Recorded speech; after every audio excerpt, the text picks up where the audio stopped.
The morning sun filtered through the massive viewing windows of Harmony 7 Station, casting long shadows across the university corridor. Hyun walked beside his roommate Jiwoo, both carrying their data tablets and looking slightly nervous. Today was the day Professor Quillen would announce their next big assignment. "Do you think it will be another research paper?" Jiwoo asked, adjusting her bag on her shoulder. Hyun shrugged. "Maybe. Last time we had to study atmospheric compositions. That was boring." They entered the large classroom where students from different worlds were already seated. The room was designed to accommodate various life forms. Some seats floated in the air for gaseous beings. Others were filled with water tanks for aquatic species. Some platforms were made of special crystal for fragile students. Kixthrall, their crystalline classmate, was already in position on a reinforced platform. The being's body reflected light in beautiful patterns, creating small rainbows on the walls. Kixthrall came from a planet called Serenity, where everything was peaceful and quiet. The crystalline being moved very slowly and carefully, afraid of breaking. "Good morning, Hyun and Jiwoo," Kixthrall said, the voice chiming like gentle bells. "I hope today's lesson is calm and educational." "Morning," Hyun replied with a smile, taking his seat. Velmora, an amphibious student, was sitting in a water-filled seat nearby. The creature's skin was pale blue and covered in small spots that glowed softly. Velmora came from Tranquil Deep, a world covered entirely in calm oceans. Everything there moved slowly, and there were no predators at all.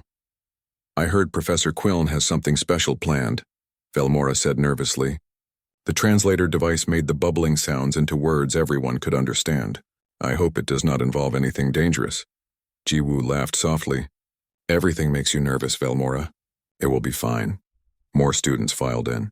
They were floating cloud-like beings, small creatures that looked like walking flowers, and insectoid students with delicate wings. Finally, Professor Quillen entered the room. The professor was a gaseous entity, floating near the ceiling, with multiple sensory organs that looked like glowing orbs moving through the mist of its body. "Good morning, students." Professor Quillen's voice echoed through the room, coming from everywhere at once. "Today I have an exciting announcement about your next assignment." The students perked up, some leaning forward with interest. "As you know, this university exists to help different species understand each other better." The professor continued. "We have learned about your home planets, your biology, and your cultures. But today we will explore something more personal. Something that shows the heart of a civilization." Professor Quillen's gaseous form swirled with what might have been excitement. "Your next assignment is to present on the companion animals from your homeworld. The creatures you bond with. The animals you keep in your homes and lives." Excited murmurs filled the classroom. Kixthrall's body chimed softly with pleasure. Velmora's spots glowed a little brighter. "This will be a 2-week project," Professor Quillen explained. "First, you will present information about your companion animals. Then in the second week, we will have a live demonstration day where you may bring recordings, simulations, or if possible and safe, the actual creatures." Hyun and Jiwoo exchanged a quick glance. Hyun bit his lip slightly. Jiwoo's eyes widened just a bit. "Professor," Kixthrall chimed, "this is wonderful. On my world, we keep singing stones. They are small crystal formations that make beautiful music. They require no food and simply exist peacefully." "Fascinating," Professor Quillen responded. "And you, Velmora?" "We bond with light fish," Velmora said happily. "They are tiny, glowing creatures that swim in patterns. They eat star plankton and never grow larger than this." Velmora indicated something very small with a tentacle. Other students began sharing eagerly. One spoke of floating puffballs that drifted on air and made happy humming sounds. Another described musical moss that grew in homes and sang when happy. A flower-like student talked about tiny butterflies that fed only on starlight and could live for centuries. Every creature described was gentle, peaceful, and completely harmless. Professor Quillen turned toward the human students. "And what of Earth? Hyun-Jiwoo, what companions do humans keep?" The entire class turned to look at them with curious eyes, sensors, and organs. Hyun cleared his throat. "Well, we have several types of companion animals. They have been with us for thousands of years." "How wonderful," Kixthrall chimed. "Are they similar to our gentle companions?" Jiwoo smiled, but it looked a bit forced. "They are different, very different." "Different how?" asked a small fuzzy alien named Pixin. "They are very loyal," Hyun said carefully. "They bond deeply with humans. They live in our homes, sleep in our beds sometimes and become part of our families. That sounds beautiful, Velmora said. What do they eat? There was a long pause. It depends on the animal, Jiwoo finally answered. Some eat plants and grains. Others eat meat. The room went quiet for a moment. Meat? Kix Thrall repeated slowly. You mean they consume other living creatures? Well, yes, Hyun said. But they eat prepared food. We feed them. They do not hunt in our homes. Hunt? Velmora's spots flickered nervously. Your companion animals are hunters? We're hunters, Jiwoo corrected quickly. Long ago. Now they are domesticated. That means they live with us peacefully. Professor Quillen floated closer, clearly interested. Can you tell us the names of these creatures? The most common are called dogs and cats, Hyun said. We also keep birds, small rodents, rabbits, fish, reptiles, and many others. I will bring my dog, Hyun continued. His name is Bori. And I will bring my cat, Nabi, Jiwoo added. The alien students looked at each other with confusion but also excitement. These Earth animals sounded interesting, even if they once hunted. Surely, if humans kept them as companions, they must be as gentle as the singing stones and lightfish. Excellent, Professor Quillen said. I look forward to learning about all of your companions. You have 2 weeks to prepare your presentations. Remember, the goal is to help us understand the bond between species and their chosen companions. The class ended, and students began filing out, chattering excitedly about their upcoming presentations. Kix Thrall floated over to Hyun and Jiwoo. I am very curious about your dog and cat. What do they look like? Hyun pulled out his data tablet and showed a photo. On the screen was a large German shepherd sitting in a yard.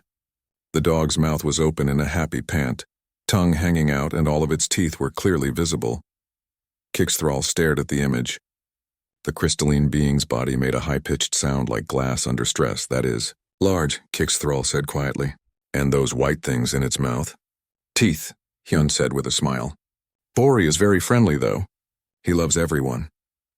Kix Thrall continued to stare at the photo, body chiming with what might have been worry. Jiwoo showed her tablet next. On it was a photo of a sleek black cat with bright green eyes sitting on a shelf and looking directly at the camera, with an intense stare. This is Nabi, Jiwoo said proudly. She is very independent and graceful. Its eyes are very intense, Velmora observed, floating closer to look. Why does it stare that way? Cats are very focused, Jiwoo explained. They are curious and like to watch everything. I see, Velmora said. But the spots on the amphibious creature's skin had dimmed slightly. As they walked out of the classroom, other students crowded around to see the photos of Earth animals. There were gasps, surprised chirps, and confused bubbling sounds. Hyun and Jiwoo looked at each other again, this time with more obvious concern. They seem worried, Jiwoo whispered. They will understand once they meet Bori and Nabi. Hyun whispered back. Our pets are sweet. But even as he said it, Hyun wondered if his classmates from peaceful worlds could really understand what it meant to bond with creatures that had once been predators. On Earth, it was normal. Humans had lived with dogs and cats for so long that no one thought about it anymore. But these aliens had never seen a predator in their lives. Their worlds had no danger, no hunting, no teeth or claws. This was going to be interesting. As they left the building, Hyun looked at the photo of Bori on his tablet one more time. The big dog looked so happy and harmless to him. But he could see now, through alien eyes, how different it might appear. 2 weeks until demonstration day. 2 weeks to prepare everyone for the truth about Earth's companion animals. The next morning, Hyun and Jiwoo went to the station's administrative office to submit their request forms. Every student who wanted to bring a live animal to campus had to get permission first. It was a safety rule. The clerk at the desk was a thin, floating creature with 4 eye stalks. It took the tablets from both students and began processing the forms. Species name? The clerk asked in a bored tone. Canis lupus familiaris, Hyun said. The clerk's eye stalks froze. Slowly, all 4 eyes turned to look at Hyun. Could you repeat that? Canis lupus familiaris. It is the scientific name for a domestic dog. The clerk's tentacles began typing rapidly on the holographic keyboard. After a moment, the creature's skin turned a pale color. And you? The clerk asked Jiwoo, voice shaking slightly. Felis catus, a domestic cat, more typing, more color changing. The clerk's eye stalks were now trembling. These forms will need to go to the safety committee, the clerk said quietly. Please wait for approval. It may take some time. Hyun and Jiwoo left the office confused. It was just a simple request form. Why did the clerk look so scared? They would find out soon enough. In a secured meeting room deep within the station, the safety committee gathered for an emergency session. Commander Thexerol, an insectoid being with hard blue armor and multiple limbs, stood at the head of the table. Around the table sat various security officers and station administrators. Let me understand this correctly. Commander Thexerol clicked, mandibles moving rapidly. The humans want to bring predators onto this station. Companion animals, corrected one administrator. They claim these creatures are domesticated. Domesticated, the commander repeated. Let us examine what that means. A large holographic screen appeared in the center of the table. Text and images from Earth's database filled the display. Canis lupus familiaris, read one officer. Descended from Canis lupus. The gray wolf. Images of wolves appeared on the screen. The committee watched in horror as the footage showed a pack of wolves hunting deer through snow. The wolves moved with coordination, strategy, and deadly efficiency. The footage showed them taking down prey much larger than themselves. By the stars, whispered one administrator. These are apex predators. And the humans have these living in their homes? Another asked in disbelief. It gets worse, said the officer, switching the display. Felis catus, the domestic cat. Descended from Felis silvestris. The wildcat, more footage played. A small wildcat stalking through tall grass, completely silent. Then a sudden explosion of movement as it caught a bird mid-flight. The cat's claws extended, sharp and curved. Its teeth sank into the prey. They are perfect hunters, Kixthral's species representative said, body chiming with stress. Look at those weapons. Retractable claws. Killing teeth. Hunting instincts. Commander Thexerol's antennae twitched with agitation. And the humans keep these as pets? They share their living spaces with these creatures? According to their files, yes, the officer confirmed. Dogs have been companions to humans for over 30,000 years. Cats for over 10,000 years. Impossible, someone said. How do they survive? That is not the question, Commander Thexerol said grimly. The question is, how did they turn predators into companions? What kind of species can do such a thing? The room fell silent. Everyone was thinking the same thing. Humans came from Earth, a Class 12 death world, a planet so dangerous that most species could not survive there for even one day. A world full of predators, poisons, diseases, and natural disasters. Of course, humans would befriend the predators. They had no choice. What do we do? Asked an administrator. Do we deny their request? We cannot, another said. The assignment was given by Professor Quiln. All students have the right to present their homeworld companions. If we deny the humans this right, we violate the university's charter. Commander Thexerol clicked in frustration. Then we must allow it. But we will take precautions. Maximum security protocols, medical teams on standby. Containment fields ready. And if those creatures show any aggression, we will activate emergency procedures immediately. The committee agreed reluctantly. The forms were approved, but everyone in that room felt a deep sense of dread. Word spread quickly through the station. By that afternoon, every student knew that the humans were bringing real predators to campus. Kixthral found Hyun in the library, where he was researching his presentation. Hyun, the crystalline being chimed nervously. I have been reading about dogs. Oh? What did you find? I found that they descend from wolves. Wolves are pack hunters. They hunt prey much larger than themselves. They have strong jaws that can crush bones. Hyun looked up from his tablet. Well, yes, that is true. But dogs are not wolves anymore. They have changed a lot. But they still have the teeth, Kixthral pointed out, and the jaw strength. I calculated the bite force of a German shepherd. It is over 300 pounds of pressure per square inch. Bori has never bitten anyone, Hyun said reassuringly. He is trained. He is gentle. But he could bite, Kixthral insisted, body chiming like cracking ice. The capacity is there. The weapons remain, Hyun sighed. He was beginning to understand the problem. Kixthral, on your world, are there any dangerous animals? No, Serenity has no predators. No poisonous plants? No dangerous weather? Everything exists in harmony. Earth is not like that, Hyun explained. Earth has many dangers. Predators, natural disasters, diseases, and more. Humans had to adapt. We had to become strong. And part of that strength came from making alliances. Alliances with predators? Yes. Long ago, humans and wolves found that they could help each other. Wolves could track prey better than humans. Humans could make fire and tools. Together, they were stronger. Over thousands of years, wolves that were friendly to humans survived better. They had food and shelter. Eventually, they became dogs. Kixthrall was quiet for a long time, processing this information. So you changed them, the crystalline being said finally. You made them less dangerous. We changed each other, Hyun corrected. Dogs changed us too. They taught us about loyalty, companionship, and unconditional love. They became our family. Kixthrall's body flickered with confusion. Family, but they are a different species. Family is not always about biology, Hyun said softly. It is about who you love and who loves you back. Meanwhile, Jiwoo was having a similar conversation with Velmora in the station's water garden, a place where aquatic students could relax. I do not understand, Velmora said, floating in the tank. Why would you keep a predator in your home? Are you not afraid? Afraid of Nabi? Jiwoo laughed. No, she is small and friendly. She purrs when she is happy. What is purring? It is a sound cats make. A vibration. It means they are content. But I saw the footage, Velmora said, spots dimming with worry. Cats are efficient hunters. They kill silently. They have excellent night vision, sharp claws, and quick reflexes. On my world, such a creature would be the most dangerous thing imaginable.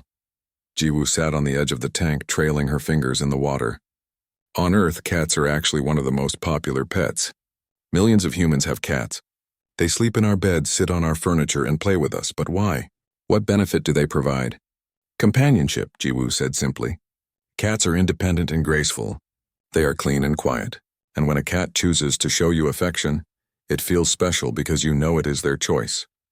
Their choice? Velmora asked. Do they not obey you? Cats do not really obey, Jiwoo admitted with a smile. They do what they want. That is part of their nature. Velmora's spots went completely dark. You keep predators in your home that do not even obey you? It is not about obedience. It is about mutual respect. Nabi stays with me because she wants to, not because she has to. That makes our bond stronger. Velmora could not understand this at all. On Tranquil Deep, all relationships were simple and clear. There was no danger, no predators, no need for complicated bonds. Everything was peaceful. But Earth was different. Earth was dangerous. And somehow, humans had turned that danger into love. Over the next few days, more and more alien students researched Earth animals. What they found terrified them. A petition began circulating among the student body. It called for the cancellation of the live demonstration day. Hundreds of students signed it, all from peaceful worlds. But the human students dismissed the concerns. They posted videos of themselves with their pets back on Earth. Videos of dogs playing fetch, doing tricks, and sleeping peacefully beside their owners. Videos of cats purring, playing with toys, and cuddling with humans. To humans, these videos were adorable and heartwarming. To aliens, they were horror films. Each video showed humans casually interacting with creatures that could easily harm them, trusting them completely, letting their guard down. The fear grew and grew. Finally, the day before the presentation, a transport ship arrived from Earth. It docked at the station's main cargo bay. Security teams gathered, watching nervously as the cargo was unloaded. Large crates marked live animals, Earth origin, were carefully moved into a secured holding area. From inside, one crate came a loud, deep bark. 3 security officers fainted immediately. Commander Thexurl stood firm, though every instinct screamed to run. Hold positions, the commander clicked. The humans assured us these creatures are safe. From another crate came a different sound. A long. The auditorium was packed. Every seat, tank, platform, and floating space was filled with students and faculty members. But unlike usual class days, today there were also medical teams stationed at every exit. Security officers lined the walls, their weapons visible but not raised. Emergency evacuation routes were marked with bright lights. 3 separate containment fields were ready to activate at a moment's notice. Professor Quiln floated at the front of the room, trying to project calm despite the obvious tension. Welcome, everyone, the professor's voice echoed. Today we will witness the presentations on companion animals. Please remember that all safety protocols are in place. There is no need for concern. But there was concern. Lots of it. Kik's thrall's crystalline body was chiming constantly with stress, creating a high-pitched background noise. Velmora had retreated as far back in the water tank as possible, spots barely glowing. Other students huddled together in groups, seeking safety in numbers. The first few presentations went smoothly. A student showed a hologram of singing stones that made beautiful music. Another demonstrated a floating puffball that drifted lazily in simulated air. Each presentation was met with polite applause and genuine interest. Then it was time for the human presentations. Do-hyun, a broad-shouldered human student, walked to the front of the auditorium. Behind him, a door opened. Every eye, sensor, and antenna in the room focused on that door. What emerged made half the audience gasp. Duri, a golden retriever, bounded into the room with pure joy. The dog was large, covered in golden fur with a long tail that wagged so hard it moved the dog's entire back end. Duri's mouth was open in a happy pant, showing a full set of white teeth and a pink tongue. The auditorium erupted into chaos. Students scrambled backward. Kik's thrall's body made a sound like glass about to shatter. Velmora dove completely underwater, only eyes peeking above the surface. Several small species activated personal shield generators which hummed to life with protective barriers. "Please remain calm," Professor Quillen called out, but the professor's own gaseous form had drifted significantly higher, away from the dog. Duri, excited by all the movement and attention, barked happily. It was a deep, loud sound that echoed through the room. More panic. One student fainted. Another tried to climb the wall. "Sit," Do-hyun commanded firmly. Duri immediately sat, tail still wagging but body motionless. The dog looked up at Do-hyun with clear adoration in its eyes. The room slowly quieted, though fear remained thick in the air. "This is Duri," Do-hyun said calmly, as if nothing unusual had happened. "She is a golden retriever, 3 years old, and she loves people." "Loves people?" someone squeaked from the back. "It has weapons in its mouth." "Those are teeth," Do-hyun explained. "All dogs have teeth, but Duri has never bitten anyone. She is trained and gentle." "But she could bite," Kik's thrall chimed. "The capacity exists." "Yes," Do-hyun admitted. "She could, but she chooses not to. That is the bond we have." He turned to Duri. "Shake." The dog lifted one paw. Do-hyun took it gently in his hand and shook it, demonstrating the trick. "Roll over." Duri lay down and rolled onto her back, exposing her belly, tail wagging the entire time. "This is a sign of trust," Do-hyun explained. "When a dog shows their belly, they are saying they feel safe. They are vulnerable, and they trust you not to hurt them." Velmora's spots flickered with confusion. "The predator makes itself vulnerable? Why?" "Because she is not a predator anymore," Do-hyun said. "She is my companion, my friend, my family." He knelt down beside Duri and wrapped his arms around the dog. Duri's tail wagged even harder, and she tried to lick his face. "We have evolved together for over 30,000 years, Do-hyun continued. "Humans and dogs are partners. We hunt together, live together, and love each other. Dogs protect us, comfort us, and bring us joy. In return, we give them food, shelter, and affection." "But how?" asked Pixin, the small, fuzzy alien. "How did you make a predator into a friend?" "Time," Do-hyun said simply, "and choice. Long ago, some wolves chose to stay near human camps. They ate our leftover food. We found them useful for warning us of danger. Slowly, over many generations, we became connected. The wolves changed into dogs, and humans changed too. We became more compassionate, more loyal, more capable of love." Professor Quillen floated closer, still cautious but clearly fascinated. "So the domestication was mutual? Both species changed?" "Exactly," Do-hyun confirmed. "We changed each other." He demonstrated more commands. "Stay, come, down." Each time Duri obeyed immediately, tail wagging throughout. The alien students began to relax slightly. The dog had not attacked. It followed commands. It seemed to genuinely love the human. But then Jiwoo came forward with a carrier, and the tension returned. "This is Nabi," Jiwoo announced, opening the carrier door. A sleek, black cat stepped out.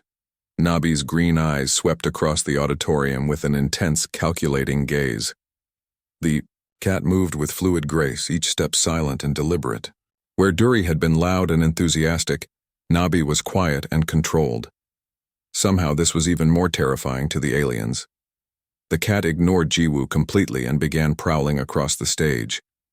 Every movement was predatory. Silent footfalls, low body posture, eyes tracking every motion in the room. "Nabi, come here," Jiwoo called. The cat glanced at her, then looked away and continued exploring. "As you can see," Jiwoo said with a slightly embarrassed smile, "cats are very independent. They do not always listen." "It does not obey?" Kixthrall chimed in alarm. "You have no control over it?" "I have influence," Jiwoo corrected. "Cats are not like dogs. They were not pack animals originally. They chose to live with humans, but they kept their independence. That is part of their nature." Nabi suddenly froze, eyes locked on something. The cat's entire body tensed, muscles coiled. Then, with explosive speed, Nabi pounced on a reflection of light on the floor, batting at it with lightning-fast paws. The aliens watched in horror as the cat demonstrated perfect hunting behavior. The speed, the precision, the focused intensity. "Look at those reflexes," Velmora whispered. "It moved so fast I barely saw it." "Cats are excellent hunters," Jiwoo confirmed. "They have retractable claws, excellent night vision, and incredible balance. In Earth's ecosystem, they are very successful predators." She picked up Nabi, who allowed it but looked unimpressed.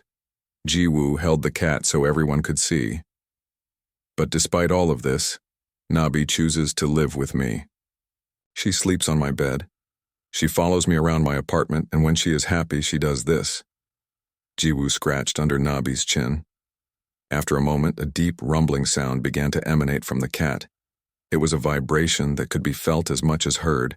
"That is purring," Jiwoo explained. "It is how cats show contentment. It means she is happy and relaxed." "The predator makes sounds of happiness?" Pixon asked, confused. "All animals can be happy," Jiwoo said.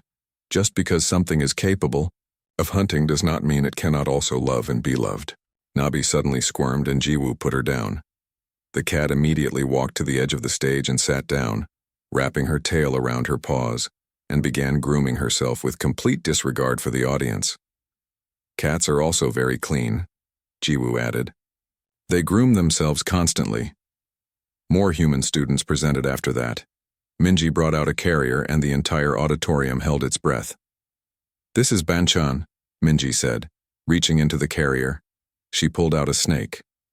A python, to be specific, its scales gleaming in the light. That was too much. A third of the students evacuated immediately. Velmora completely submerged in the tank. Kixthrall made a sound like shattering crystal. "Please, everyone stay calm," Professor Quillen called out. But the professor had retreated to the far corner of the ceiling. The snake wrapped around Minji's shoulders, its head moving slowly as it tasted the air with its tongue. "Banchan is a ball python," Minji explained to those who remained. "She is not venomous. She is a constrictor, which means she squeezes her prey. But she only eats once every 2 weeks, and I feed her frozen mice. She has no interest in anything else." "Why?" someone asked weakly. "Why would you keep such a thing?" "Because she is beautiful," Minji said simply. "And calm. And she feels nice. Her scales are smooth and cool. She recognizes me and seems to enjoy being held." The snake's tongue flicked out, sensing the environment. "Snakes are very old creatures on Earth," Minji continued. "They have existed for millions of years. They are survivors, and like all animals, they can learn to trust. Banchan knows I will not hurt her. She knows I will keep her warm and fed, so she stays with me peacefully." Professor Quillen floated slightly closer, curiosity overcoming some of the fear. "So even this creature, which appears so different from mammals, can bond with humans?" "Any animal can bond with humans if given time and respect," Minji confirmed. After a few more demonstrations, including a hamster named Kong that actually made the aliens relax because it was small and fluffy, Hyun finally stepped forward. "I have not presented yet," Hyun said. "I brought Bori, my dog." The door opened again, and another dog entered. This one was a German shepherd, larger than Duri, with alert ears and intense eyes. Bori looked every bit the working dog he was bred to be. The audience tensed again, but they had learned from watching Duri. They stayed in their seats. After the presentations ended, Professor Quillen called for an extended discussion session. The animals were taken to a secured rest area where they could relax with their owners nearby. The students remained in the auditorium, still processing what they had witnessed. "I have questions," Kix Thrall chimed, body still showing signs of stress but also curiosity. "Many questions." "That is why we are here," Professor Quillen said encouragingly. "Understanding comes through dialogue." Velamora slowly emerged fully from the water tank. I watched the dogs obey commands instantly. "I watched them show affection to their humans, but I still do not understand why. What makes them do this?" Hyun leaned forward in his seat. "It is not just training. It is deeper than that. Dogs and humans evolved together. We did not just domesticate them. We changed each other." "Can you explain what you mean by that?" Pixon asked, genuinely curious now. Jiwoo stood up. "Let me show you something." She activated a holographic display that showed a timeline. On one side were ancient wolves. On the other side were ancient humans. 30,000 years ago, humans were tribal. We lived in small groups. We hunted for food. We gathered plants. Life was hard and dangerous, Jiwoo explained. Wolves were also pack hunters. They lived in family groups. They were smart and loyal to their pack. The hologram showed images of early humans around fires and wolves in the distance. Some wolves were braver than others. They came closer to human camps. They ate the scraps we left behind. Maybe they were curious. Maybe they were hungry. But they came, Jiwoo continued. And humans noticed them, Hyun added. We saw that wolves could smell and hear things we could not. They could warn us when other predators were near. They could help us track animals to hunt, so we let them stay. We fed them, protected them. The hologram shifted, showing wolves and humans sitting together. Over many generations, the wolves that were friendliest to humans survived better. They had more food. Their puppies grew up around humans. Those puppies were even friendlier. Eventually, they were not wolves anymore. They were dogs, Do-hyun joined the explanation. But it changed humans too. We had to learn to communicate with another species. We had to learn patience, compassion, and responsibility. We had to care for creatures that depended on us. This made us better at working together, better at understanding others. So you needed each other, Kix Thrall said slowly. It was survival. At first, yes, Hyun agreed. But it became more than survival. It became love. Love, Velmora repeated the word carefully. That is a strong emotion. Can animals feel love? Come with me, Jiwoo said. Let me show you. She led a group of brave students to the rest area where the animals were being kept. Security officers followed closely, hands near their weapons, but the mood was calmer now. Bori was lying on a mat, and when he saw Hyun approaching, his entire body began to wiggle with excitement. His tail wagged so hard it became a blur. The dog's eyes locked onto Hyun, ignoring everything else in the room. Watch his body language, Hyun said. His tail is wagging. His ears are up and forward. His mouth is open and relaxed. These are all signs of happiness and excitement. Hyun knelt down and Bori immediately pressed against him, trying to get as close as possible. The dog made small whining sounds of pure joy. This is love, Hyun said quietly, hugging the dog. He is happy because I am here, not because I have food, not because I will do something for him, just because I exist and I am near him. The alien students watched carefully. They could see it now, the genuine emotion in the dog's behavior. Can we observe the cat as well? Pixon asked. They moved to where Nabi was resting in a cushioned area. The black cat was curled up in a ball, sleeping peacefully. When Jiwoo approached, Nabi's ear twitched, but she did not open her eyes. This is also love, Jiwoo said with a smile. Cats show it differently. Nabi trusts me enough to sleep in my presence. She knows she is safe. Jiwoo sat down next to the cat and gently stroked her fur. After a moment, that deep rumbling sound began again. Purring, may I come closer? Velmora asked nervously. Yes, but move slowly, Jiwoo instructed. Velmora approached carefully, extending one tentacle toward the cat. Nabi's eyes opened. For a moment, the cat stared at the tentacle with her intense green gaze. Then she sniffed it, and after a few seconds, she rubbed her head against it. Velmora's spots lit up brightly with surprise. I can feel the vibration. The purring. That is her way of saying hello, Jiwoo explained. She is accepting you. It is strange, Velmora said, wonder in the translated voice. I was so afraid before. But now, feeling this vibration, seeing how relaxed she is, I think I understand a little. Kik's thrall floated closer to observe. The fear is still there, the crystalline being admitted. But I see now that these creatures are capable of gentleness. They choose to be gentle. That choice is everything, Doyun said, standing nearby with Duri. Anyone can be dangerous, but choosing to be kind, choosing to be gentle, that is what matters. Professor Quiln had been observing silently. Now the professor floated down to address everyone. I have been alive for many cycles, the professor said. I have studied hundreds of species, but I have never seen a bond quite like this. On my homeworld, we do not have animals at all.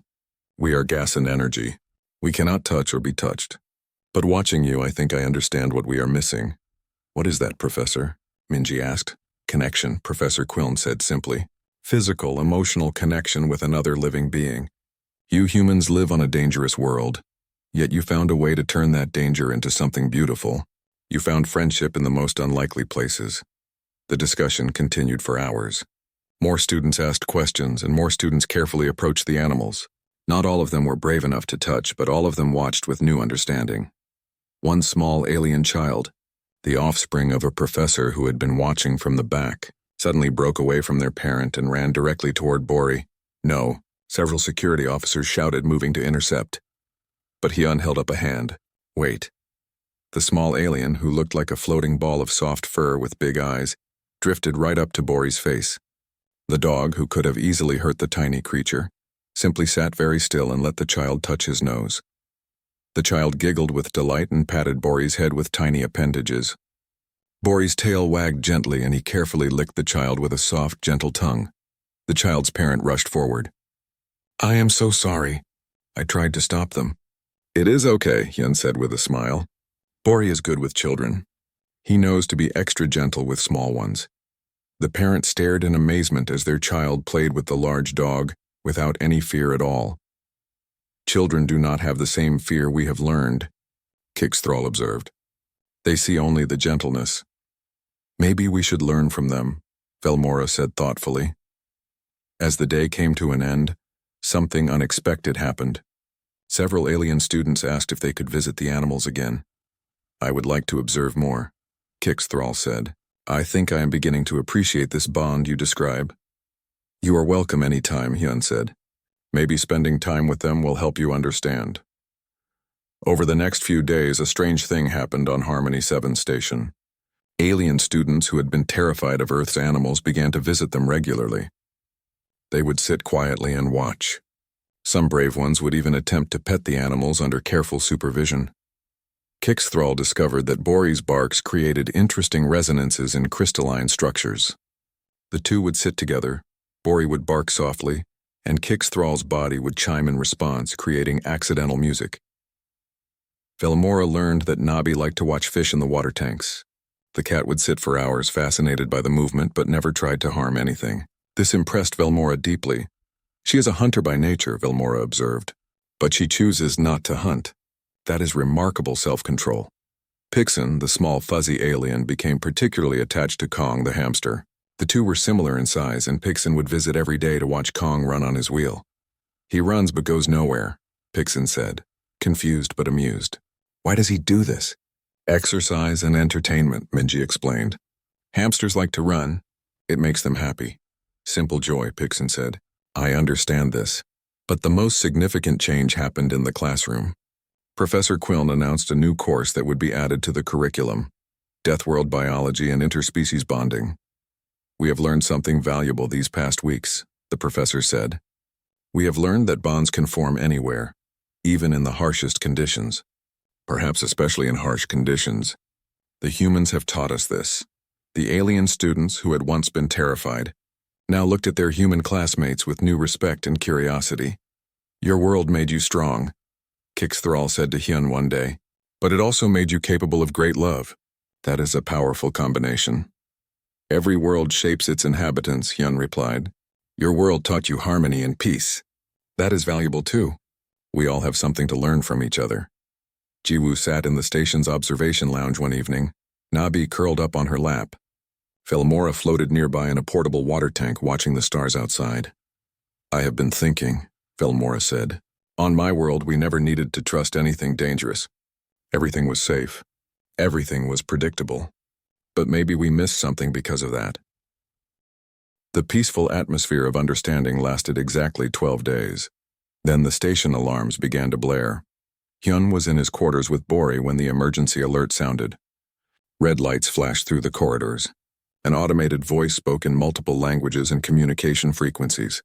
All students and non-essential personnel, proceed to safe zones.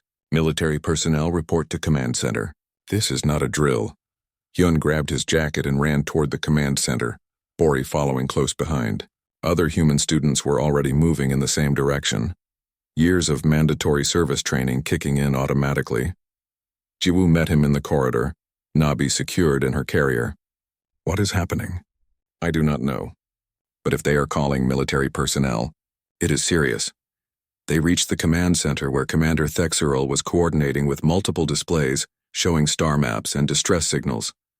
Commander, Hyun said, standing at attention. Human students reporting.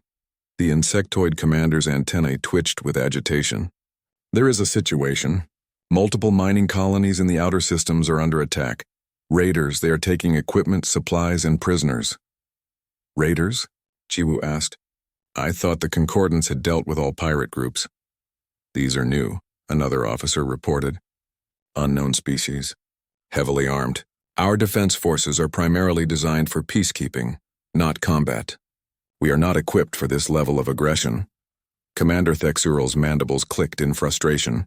We need to respond. We cannot abandon those colonies. But our forces have limited experience with actual combat. Hyun stepped forward. We can help. The commander looked at him. You are students. We are humans, Hyun corrected. From Earth. We train for situations like this. It is mandatory on our world. We know how to fight. And more than that, Do-hyun said, entering the command center with Duri at his side. We know how to work with our animals in dangerous situations. We have combat-trained dogs, detection dogs, tracking dogs. They can help. Commander Thexural hesitated. This is highly irregular. So is the situation, Jiwoo pointed out. We are offering our help. Will you accept it? After a long moment, the commander clicked in agreement. Very well, but you follow Concordance protocols, and you keep those animals under control. Always, Hyun promised. Within an hour, a response team was assembled. The Concordance military forces, mostly defensive specialists, were joined by the human students and several combat-trained dogs that had arrived on the station for other human students. Kix Thrall appeared at the loading bay as they were preparing to leave. I want to help too. This will be dangerous, Hyun warned. I know. But you taught me something about courage, about trusting despite fear. Let me show you I learned. Velamora floated up in a mobile water tank. I also volunteer. My species has advanced sensor capabilities. I can detect life signs through barriers. More alien students appeared, each offering their unique abilities. Professor Quillen arrived last. You are all going, the professor observed. Then I am coming too. Someone needs to keep you safe. The mission launched within 2 hours. 3 ships departed from Harmony 7, heading toward the nearest attacked colony. On the lead ship, Hyun sat with Bori while reviewing tactical data. Kix Thrall was nearby, body chiming nervously but determined. I have never done anything like this, Kix Thrall admitted. On Serenity, conflict does not exist. Stay close to me, Hyun said. I will keep you safe. Bori seemed to sense the tension. The dog moved to sit between Hyun and Kix Thrall, alert but calm. The dog is protective, Kix Thrall observed. I can feel it. That is what they do, Hyun said, checking his equipment. They protect their pack. And right now, you are part of the pack. They reached the mining colony 3 hours later. The place was a mess. Buildings damaged, equipment scattered, Signs of fighting everywhere, but the raiders were gone, having taken what they wanted and left. Life signs detected, Velmora reported from the sensor station. Multiple colonists trapped in a collapsed section of the eastern building. But there is something else. I am detecting explosive compounds. Traps. Commander Thexerl clicked. The raiders left traps to delay rescue efforts. We have to be careful, one officer said. We need to detect all explosives before we can proceed. Do-hyun stepped forward with Duri. Let us help. The commander nodded. Do-hyun and several other handlers led their dogs through the damaged colony. The dogs moved with focused intensity, sniffing carefully, trained to detect explosives. When Duri stopped and sat down at a specific location, Do-hyun marked it. Explosive device here. Another dog, a German shepherd named Haru, alerted at a different location. Then another dog found a third device. The alien soldiers watched in amazement as the dogs worked. What would have taken hours with scanners took only 30 minutes with the dogs. Incredible, breathed one concordance officer. They are so precise. They are trained for this, Do-hyun explained. Dogs have been working with human military and rescue teams for hundreds of years. With the explosives marked and disabled, the rescue operation began. They reached the trapped colonists and started evacuation. But then sensors detected movement. The raiders are returning, Velmora called out. Multiple ships incoming. Commander Thexerl's antennae flattened with stress. We are not ready for combat. We need more time to evacuate. The Concordance forces took defensive positions, but they moved with uncertainty. Most had never been in real combat. Their weapons were raised, but their formations were loose. The human students, however, moved with trained precision. They coordinated naturally, covering each other, setting up proper defensive positions. Follow the humans' lead, Commander Thexerl ordered. Match their positions. The raiders landed and began advancing. They were large creatures, heavily armored, carrying powerful weapons. They moved with confidence, expecting easy targets. But then Bori started barking. Not the happy bark from before. This was different. Deep, loud, aggressive. A warning bark. The raiders hesitated, confused by the sound. Other dogs joined in. Duri, Haru, and several others. The sound echoed through the colony and the raiders stopped advancing. They are afraid of the noise, Kixthrall observed. They have never heard anything like it. Dogs evolved as pack hunters, Hyun explained while maintaining his position. Their barks are designed to intimidate and coordinate. To raiders from a world without predators, it probably sounds terrifying. The standoff continued. The raiders outnumbered them, but the psychological effect of the barking dogs created hesitation.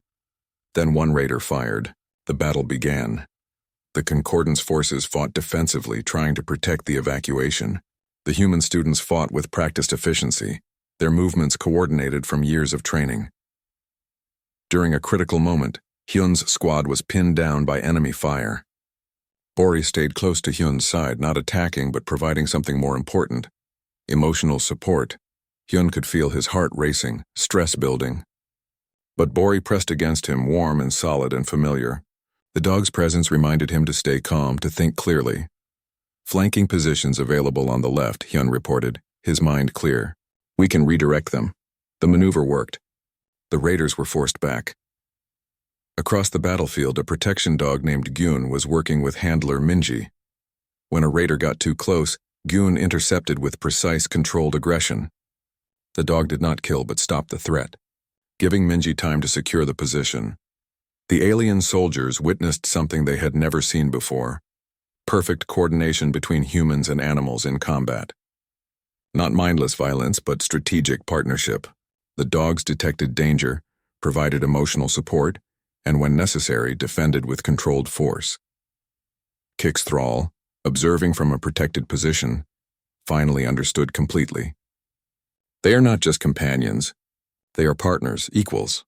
Now you see it, Jiwoo said, Nabi's carrier secured beside her. Even the cat seemed to sense the tension, quiet and alert in her carrier. The battle lasted 20 minutes. The raiders, confused by tactics they did not understand and intimidated by sounds they had never heard, eventually retreated. The evacuation was completed successfully. Casualties were minimal, largely because the dogs had detected the explosives early and provided warning of the raiders' return. Commander Thexerl approached Hyun as they prepared to return to the station. I owe you an apology. For what, Commander? When you first brought those creatures onto my station, I thought you were bringing danger. I was wrong. You brought allies, partners, family. Hyun smiled and patted Bori's head. We tried to tell you. And we did not listen, the commander admitted. We saw only the teeth and claws. We did not see the hearts. The return journey was triumphant. The rescued colonists were safe.